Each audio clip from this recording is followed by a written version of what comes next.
God say, Mayegun don't come. So my people make you lie down, yo yo. Mayegun don't come, oh yo yo. My people make we shout, oh yo yo. Mayegun don't come, oh yo yo. Mayegun don't come, man of the masses, oh yo yo. Mayegun don't come, oh yo yo. Mayegun die the political, oh yo yo. Mayegun don't come, oh yo yo. This one not day off in mind, oh yo yo. Mayegun don't come, oh yo yo. Person where they do evil, no one make person talk. Them say that Mayegun, that man too they talk. He too they talk. Say Mayegun diary, he they hot like pepper. But every day, then they take money in bulk. Woman picking, they the street they hawk. Still them talk say, make we no talk. But thank God say, Mayegun don't come. So my people make you laugh, oh yo yo. Mayegun don't come, oh yo yo. My people make you shout, oh yo yo. Mayegun don't come, oh yo yo. Mayegun don't come, man of the masses, oh yo yo. Mayegun don't come, oh yo yo.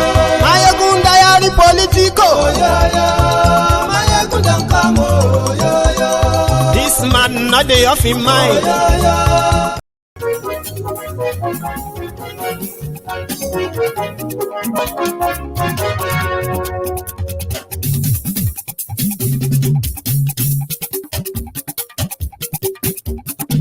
Mayegun làwa mọ̀ làmọ̀ tó dòdòdò. Hello there.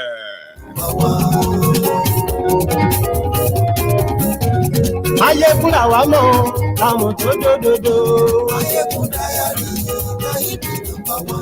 Mayegun ti dé o, ọ̀rẹ́ ara yìí. Good morning to you, good afternoon to you, and good evening to you from wherever you are watching from. This is Mayegun live. Gbogbo bó ṣe ń lọ ni Mayegun já wa sí. Mayegun diary na ibi ló bá wọn. Àṣírí ọ̀jẹ̀lú kì í bò níbẹ̀ o. Mayegun diary na ibi ló bá wọn. Bó bá ṣe eré àní Mayegun. Thank you so much for joining me again. Share the broadcast. Invite your friends. Invite your not so friendly friends. Tell them Mayegun today o. Diary political. Mayegun diary na ibi number one. Godfatherism kò sí lọ́rọ̀ Mayegun. Mayegun diary na ibi number one. Ẹ farabalẹ̀ sẹ́ o kẹ́kọ̀rọ̀ lẹ́nu. Mayegun diary na ibi number one. Àní Mayegun làwa. Another $700 million has been given to Kolu, to Tifnumbu, and the reason for that loan is to fund girl education in Nigeria. 700 billion naira. Ọ̀jẹ̀lú ẹ̀sùn ràjù. Mayegun ti dé. Àní ẹ̀sùn ràjù. Mayegun ti dé. Lórí Facebook. Mayegun ti dé. Àní ẹ̀sùn ràjù. Mayegun ti dé. Lórí YouTube. Mayegun ti dé. Àní ẹ̀sùn ràjù. Mayegun ti dé. Ọba bá gbé mú. Also, tonight we are going to review just once more the summary of what happened inside the Chicago court. The place where Kolu is fighting, more or less like fighting for his life, right? Tonight. Ọlọ́pàá tí ń darí bá. Ayé ẹ̀sùn ràjù. Aṣòfin tí ń rúfin o. Ayé ẹ̀sùn ràjù. Also, Tifnumbu's minister has also come out to say to fund the Ministry of Humanitarian to fight poverty as they plan. Their government will spend 30%, and you, us, donors, would have to contribute 70% to get almost 200 million Nigerians out of poverty.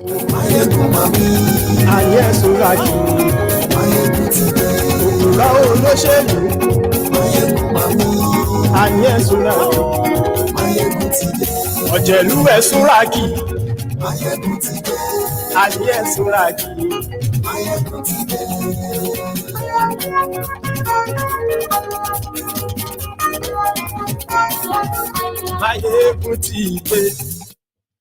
Thank you.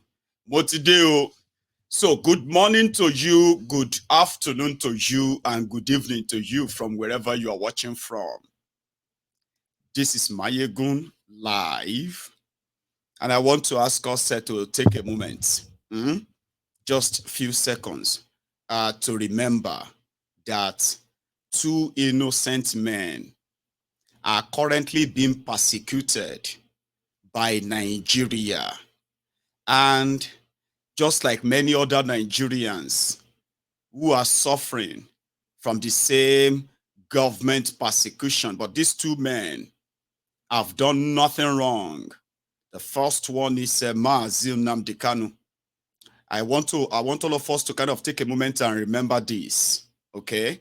No matter how you see him or how you saw him, I want you to remember that for every court appearance that they've managed to pursue their case to judgment, this guy defeated Nigeria. The last one, which is over a year ago now, their own court said it should be released. So when you are picking the injustice that you are suffering in the hands of these criminals, remember, you should not cherry pick. Don't make it look like when it happens to you, that is when it is wrong. When it happens to others, well, they deserve it. Oloye Sunday Igboho was just like me and you. Concerned Nigerians, you will say, Abi, when the Fulani terrorists invaded the Yoruba land, kidnapping our own people, raping them, collecting ransom, and to the mercy of these terrorists, the government of Nigeria, especially in Western region, looked away.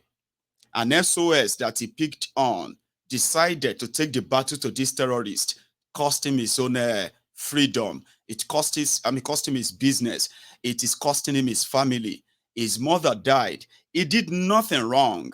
He took Nigeria to court inside Nigeria, defeated the government of Nigeria inside Nigeria, to the point that their own DSS came to court to beg and said if Oloye Sunday Igboho was to be compensated as ruled by the court, right, Nigeria was going to go bankrupt. Now, these 2 injustices are not different from whatever injustice you think you are suffering, if they are not greater. You've done nothing wrong. They've done nothing wrong.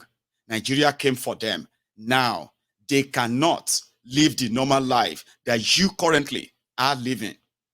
So I want you to remember that. Because whenever we talk about the injustice, I want you to know that the injustice that Nigeria represents has created a lot of dissidents. Today, to those of us who are clamoring and asking that Nigeria should peacefully break so that we can easily handle our different headaches, by our regions. This is not strange. This is not new. This was what our own forebearers signed up for from the word go when Nigeria was going to get independence. But you see, the continued failure of these criminals, right, will continue to give credence to our own argument, the argument that Nigeria can never work. Because you see, injustice is not different per se. And most of the time, it is ideal for you not to suffer great injustice before you understand what it simply means, especially systemic injustice. Now, because Nigeria represents systemic injustice, everyone is always served, right? Even when they play the religious, the tribal, or ethnic card. But when you look around, there is no part of Nigeria that is not marginalized. There is no part of Nigeria that is not suffering from this injustice of maladministration or misadministration or complete leadership failure. No part of Nigeria, no gender, no, no age group that is not suffering it. But if you think, right, that injustice to this person is deserving, while the one to you is not deserving, it's going to continue to make it difficult for us to actually have a frontal, one single argument against systemic injustice. Now, as long as the systemic injustice continues, ladies and gentlemen, right, more and more people are going to continue to demand and disintegrate, as in, mentally or what have you. They will continue to kind of cut off from Nigeria.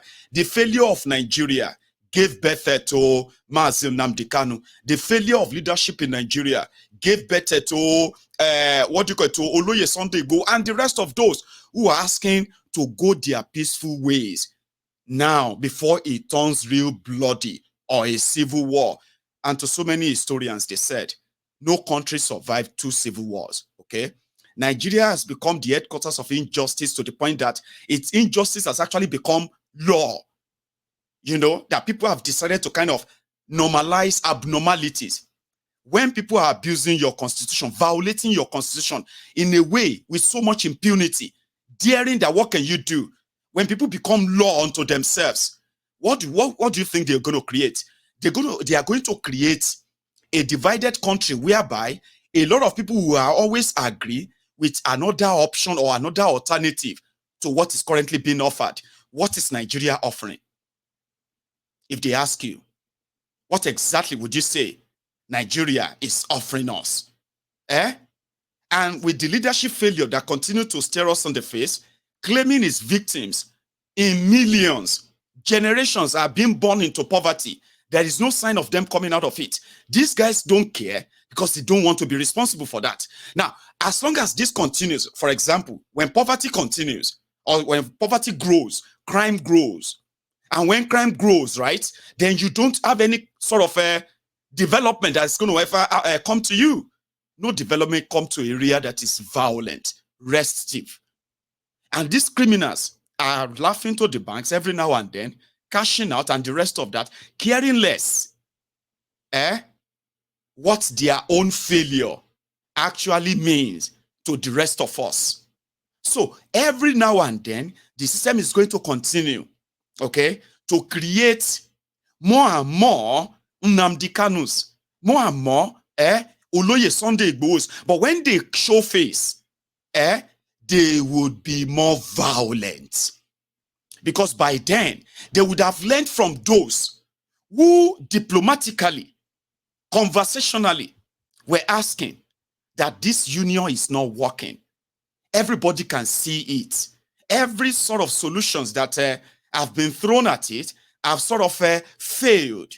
And there is nowhere in the world, ladies and gentlemen, that you will give the power to those who created the problem for them to fix the problem. They won't. Number one, they created problem that they have never been held responsible for, right? Which means they've never been punished for them.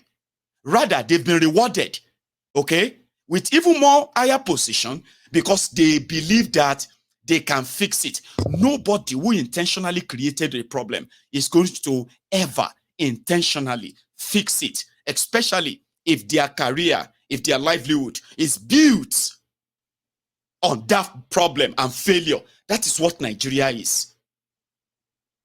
Everything that escalated to what you are having today, a divided country whereby an unstopper, somebody you can call an impostor, who rigged himself in an unpopular way and is managed to continue to drive down the root of that illegality, okay? Breakdown of law and order done by the people that are supposed to uphold the law and order. They will create more Nnamdi Kanus. And those ones are not going to be diplomatic because they can see what diplomacy did to them, to Nnamdi Kanu. They will see what diplomacy has done to Oloye Sunday Igboho. So they will choose a different path. And that is why everybody who can really easily, genuinely, without all of this, your hypocrisy, political correctness, if they can sit down and just look beyond all the colorations, right? Tribe, religion, ethnic, and other different nonsense that they have managed, okay, to hook a lot of you on. They're like drugs. They've hooked many of you. If you can look beyond that, you will realize that these guys don't mean well for Nigeria. Aiding and abetting them or hoping or expecting them to actually do it right. When they continue to do it wrong, the injustice that is being served will create more and more and more dissident people who are actually going to go even more kind of harder on ensuring that that conversation they never wanted to have. That simple conversation of what is Nigeria? Who is a Nigerian? How do you define that? What are the rights of a Nigerian, right? These things are never, for any reason, clearly stated anywhere. Nigeria is a banana republic, a crime scene where criminals are the lord of the manor, where lunatics have taken over the asylum, and people have now sort of, in fear, turned to God to come and save them from the physical, mortal criminals who have all the powers, whether they stole it or what have you. So the injustice to one is injustice to all, as they say, practically means you have to be upright about it, be honest about it. You shouldn't be cherry-picking innocent people who have committed no crime, have been denied their liberty, their freedom. And what created these two men is still happening, and they are going to create more. David Dundeyi is now being haunted by the same establishment that despise truth, honesty, sincerity. It is not theirs. All they need to do is to hang that tag on you. You are committed. They will say you are committing treason. You see that conversation about that Nigeria that they are so scared of having, because they believe if they should have a genuine national conversation, where there is no gray area, no go area, what have you, in that conversation, a lot of Nigerians, if they are presented with the option of break away from Nigeria, or break up Nigeria into the regions, or every other option, or apart from this current Nigeria, it will be surprising that majority of Nigerians would decide something different from the current arrangement. So they don't want to have that conversation. But a generation that will force us and force all of us, whether you like it or not, that will force everybody to finally say, you know what, you don't do. Mo will actually talk. Mo will break this thing up. Anything where they won't do now, Mo will try them. Because you know why? The failure of these criminals, the further growth of poverty, corruption that has now become legal, okay? The oppression, the suppression that has become the state policy in Nigeria, they will lead everybody to that stage. Create more people that are going to see the picture clearer. There is no one Nigeria. What you have is many Nigerias. Don't wait to be a victim of that injustice before you kindly have, before you will kind of come around and agree that this is not working. It won't work. It is the same playbook. I'm sorry that I took more than a minute. I just thought you should take a moment and think about this. Look at the mess that they have created now. Look at what things are now. Look at them still not taking responsibility. Look at them still pointing fingers. The division that has brought Nigeria to this state, look at them milking it, okay? Yorubas versus Igbo, Igbos versus Fulani, Fulani versus Hausa, Christians versus Muslims. But when you look at the basket of their victims, victims of a failed leadership, victims of terrorism, victims of economic jihad, victims of all this underdevelopment, you will see all those people that they have turned against themselves. The Igbos, the Hausas, the Fulanis, the Ijos, the Shekiris, the TVs, the Yorubas. You will see everybody in that basket. And at the same time, you will see all of those victims too, holding different weapons, trying to slaughter themselves. And when you look at them and say, why? Are you almost killing yourselves? They will say, my religion is bigger than his religion. My tribe is superior than his tribe. It's ethnic, this and that. And this is what the criminals are milking, taking our heart off the real goal. Is Nigeria working? Are their own actions showing that Nigeria is still going to recover and work? Is Nigeria one? Are Nigerians united? Do Nigerians have one thing or anything in common per se, other than poverty, corruption, underdevelopment, all those things that we share together? Could you tell me, right, that this is actually a dream? It's not real. The real thing happening will soon come to reality. I mean, make me believe. You will have that conversation. But let us continue fooling ourselves. Let us continue being kind of deluding ourselves. Let us all continue to be politically correct. But one of these days, the systemic injustice would happen to you. And you will understand how it feels. And just like they say, when they came for the socialists, you didn't say anything because I wasn't a socialist. Abi? So when they came for the Christians, I mean, let's say when they came for the Jews, no, in fact, let's use Nigeria narrative. When they came for the Shiites, it wasn't my problem because I wasn't Shiite. Abi? When they came for Omoyele Sowore and his revolution now, oh, they deserved it. At least I'm not a revolution now.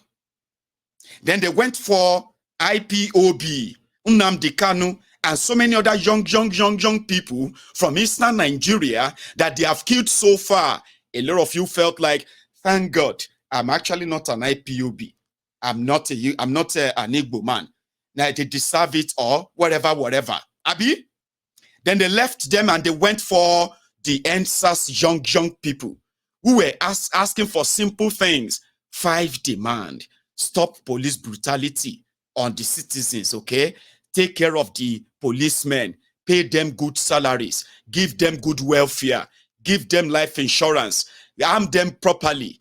And ensure that those who have committed crime as policemen are punished for their crimes. Do all of these things and we are fine. What did they do? They slaughtered them as well. Some of you felt like, oh, at least I am not a part of the NSAS. Maybe they deserve it. Abi?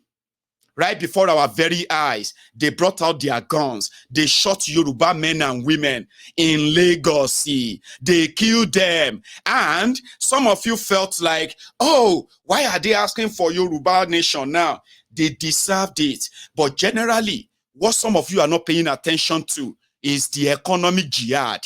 The economic jihad is the one where they are not attacking you physically, but they are attacking your economic prowess, your spending power. They are making you poorer, even without having to take anything from you. Today, a lot of you are jobless. A lot of you, your businesses are gone. Abi, so many of you have lost your relationship. Some of you have lost your marriages. Some of you have lost your best. You've lost things. You couldn't tell how you lost them, but look at their policies, how they have now put you in the basket of 145 million extremely poor Nigerians. You can live your fake life. You can live in denial. You can point fingers. You can blame others, but yourselves and your decisions or your choices. But the truth of the matter is this: when all the veil, when the lights are off, when everybody goes back to their personal life, you can tell what they have taken from you and what they still plan on taking from you. Maybe your life has not been taken yet. They've taken others' lives. They are not even going to be responsible for that at all. So one of these days, you know what you have lost. And that is called economic jihad. Okay? When you look at those who have suffered this, then you will see APC, you will see PDP, you will see Labour, you will see Obedient, you will see Christian, you will see Muslim, you will see Northerner, you will see Southerner, you will see Yoruba, you will see Hausa, Fulani, Ijo, Igbo. Everyone is a victim of what these guys have done. You would get there the day you feel it personally more than this. It is called extreme injustice. Others are suffering it today, you probably are those who are one of those Yavuvu sellers, hailing them on, arrest them, kill them, show them, put them in jail. But if you pay attention very well, that same jail, they are already managing the asylum. You are a member there.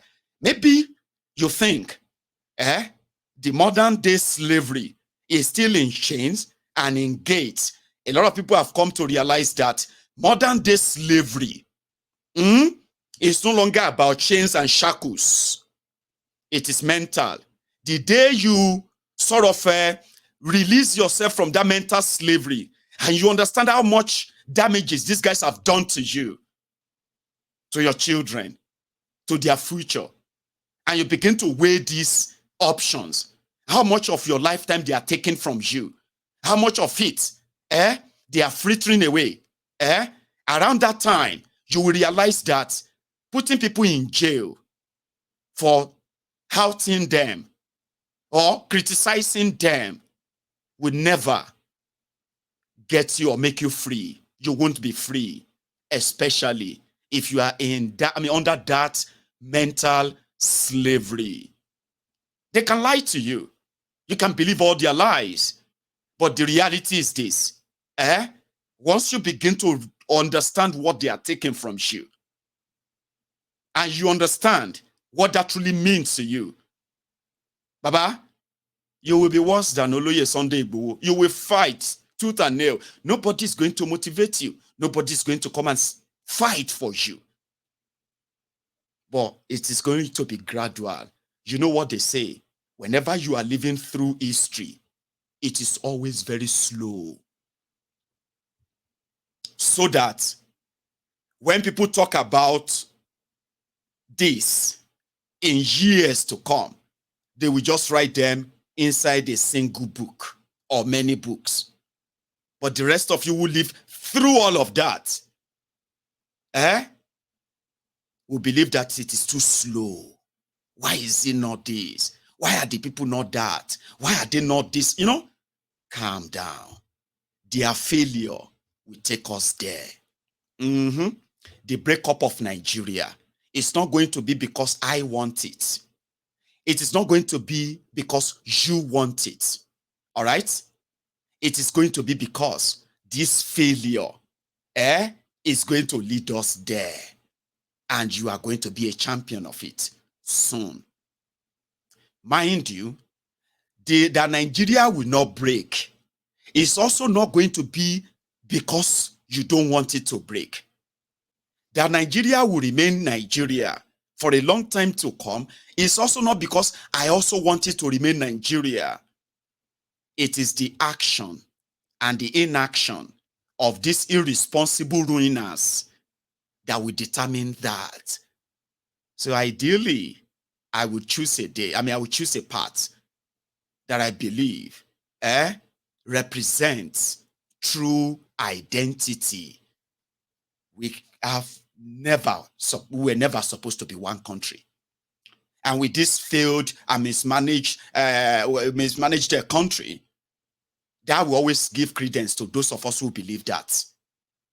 And when that bell rings, I would love to be on the path of history of those who chose the real identity, my language, and the people that I share that with. I will call them the people of my own nation, my own country. And whatever is our problems, then let it be our own headache. Whatever is our aspiration, then let it be our own inspiration. Whatever is going to be our goal or whatever it is, then let us be the architect of our own destiny. Thank you for coming to my TED Talk. Let's go to today's issue. Still talking about the failures that we always give credence to those of us who believe no matter what you do, no matter what you want or you wish, or to whatever on Nigeria, as long as those criminals who are in charge have made a career out of it, this Nigeria that is not working for so many of us, right? For the majority of the population, okay, it is not by accident. It is not coincidence. These guys wanted it to be exactly like this. This divided Nigeria, this one that they are promoting divisive tribal rhetorics by the establishment, it is not by accident, okay? It is by design, okay? And because they felt like they have succeeded so far, indeed, let it remain as it is. So it is not by your own genuity, it is not by your own your own wisdom or whatever it is that you think you have for Nigeria that is going to make Nigeria better. No, they don't want it to be better than what it is now. Do you understand? Right. These guys said they would make sure that number one, they said Nigeria is a mess. They agreed. Okay. They said Nigeria is a mess. And this mess is a financial mess caused by Bokwari. When Bokwari was destroying Nigeria economy, when jobs and businesses were folding up, because these are the things that affects you, that affects, okay, directly. It doesn't matter whether you like those who are in power or you don't like them. Their policies affect you, including those who also like them, including those who are also supporting them, including those who believe that they will change their lives by changing the country, they will change their lives, open and the rest of that. So, indeed, when Bokwari was reigning and destroying Nigeria, these guys were helping to push propaganda that Nigerians should wait. They would eventually reap the bountiful result of those suffering. They call that sacrifices. But they were not sacrifices. You were stealing from them. You were looting from them. You were putting up pictures as achievement for them. Meanwhile, all of these are not having any direct impact on them. Human capital development is almost zero. I mean, Nigeria lost everything. But the same crooked group of criminals who nudged Bokwari on, who were telling you then that you are enemy of Nigeria for not wishing Nigeria well when Bokwari was destroying Nigeria, they turned around and they said, listen, Bokwari actually destroyed Nigeria for real. That the last time Nigeria has real economic growth was pre-2015. This guy said that. So it means that they wasted your lives, ruined your businesses, ruined your everything for 8 years. A lot of you were blaming yourselves for everything, blaming devil, blaming the village people, and whoever you could blame at the time. Abi? So they came back to say, well, it wasn't your fault. It was the financial rascality and recklessness of Bokwari and Emefiole that did all of that. Right? They were just telling you that in 2023. So what are they doing differently? What are they doing differently that you can believe recovery is in the process, it's in the pipeline? So when you come on Mayegun's Diary Political and you decide to take it a little bit personal because you are either foolish or you are one of them. And when I say one of them, we know that instead of creating a system that is productive and that serves Nigerians, they have created a system, a proxy system, whereby whatever is meant for Nigeria goes into private pockets. Okay? And therefore, it has become this system in a way that has never been beneficial to anybody. When they talk about electricity, they make it look like it is going to be one new discovery that is going to give Nigerians 24 hours electricity. So when they want to talk about better constructed road networks, they make it look like it has to come from one genius thinking or what have you from somewhere before that could be delivered. So they make it so complicated because initially, on paper, you see governments and you see institutions But behind all of that, they have created proxy system that is acting in place of the supposed legal institutions that are supposed to supervise and see through all of these things and report back as well. So at the end of the day, none of this is beneficial to the direct citizens. Okay? So what are they doing differently? They started lying. They started lying. They started talking about one fake hope. Hope without work is what? Is useless. Abi, is that not what they say? It says in the Bible. Faith. Is it faith without work? Is meaningless. It's useless. If you have a faith that if you grow cassava, they are going to sort of help you to produce gari, fufu, starch, and every other thing from it. So what you have to do is to what? Plant the cassava first. Work and toil the ground, the land. Plant the cassava. Clear the weed around it. Water it. Ensure that it actually, you work so that the day you are going to harvest the cassava, all your dream about having gari, making fufu, or making starch from that cassava can then come true. They are telling people about hope, renewed hope, renewed hope. But their actions are showing renewed shege, renewed shege. They devalued Nigeria currency. They looted Nigeria crude oil and the money that comes from it. And then they started promising you hope on education, student loan. Have you seen any constitution of the group of managers or bankers for the student loan bank? Lies. They are giving people hope. Lórí ahọ́n, on mouth. And they want them to believe in it. Meanwhile, their actions are showing that it is renewed shege. They made Nigerians believe that it is the right thing to do to remove subsidy. Okay? So as Nigerians know what that meant, what that actually meant to them, a lot of them were then expecting the government to also be able to tell them that they understand what it means to remove subsidy. So that communication was not there. It's just gone. So it was Nigerians who are now explaining to themselves.